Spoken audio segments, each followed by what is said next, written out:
Welcome back. I am Pastor Doug. We now continue with part 50 in our series entitled A Survey of Paul's Letter to the Romans. Satan and his forces do not usually engage in a frontal attack under a banner of true identity. Satan's method of operation is deception, and his primary weapon is religion. Not having the divine attribute of omnipresence, the devil deploys and makes use of demons. Ephesians 6:12. Demonically possessed human beings. Acts 16:16. And demonically influenced human beings. John 8:44, 1 Timothy 4:1. Many demonically influenced human beings do the devil's bidding unwittingly in the name of religion. But a bullet discharged in ignorance can be just as lethal as one fired with malicious intent. In the dispensation of the church age, demons do not usually appear in a manner showing their true colors, but like their leader, they appear in sheep's clothing, promoting themselves as representatives and spokesmen of God. 1 Timothy 4:1. Satan attacks where and when his intended targets are most vulnerable. For most of us, we are most vulnerable at home or in the company of those closest to us. It is at home or with others close to us that the enemy will strike most often and with greatest effectiveness. It is with and through those that we are closest to that we are most likely to react emotionally with our rattled sin nature, and less likely to respond doctrinally with the doctrines we have or should have stored in our spirit and have circulating in our soul.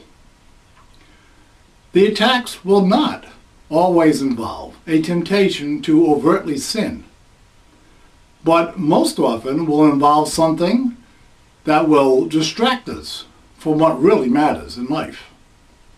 It is through the distractions of everyday life that most born-again believers are rendered disabled from producing the fruit of discipleship. Luke 8:14. Satan neutralizes the potential impact that an advancing believer would otherwise have by capitalizing on the distractions that relationships and other commitments inevitably generate.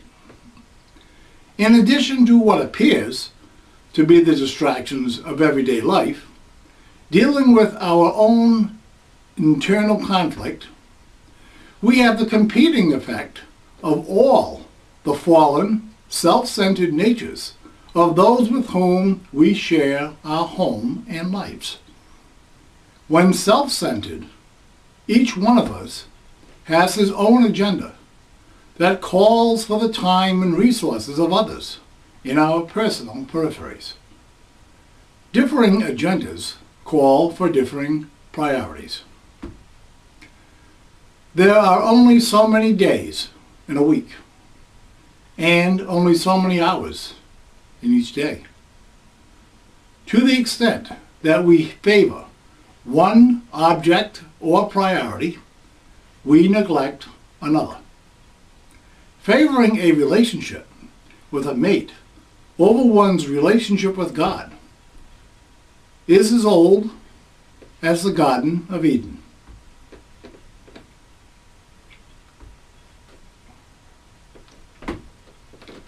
Eve was deceived, but Adam went right along with her and knowingly ate the forbidden fruit. When confronted, Adam tried to blame Eve. Eve tried to blame the devil, and the devil tried to blame God. Wasting time playing the blame game is another area in which the devil has had and continues to have considerable success.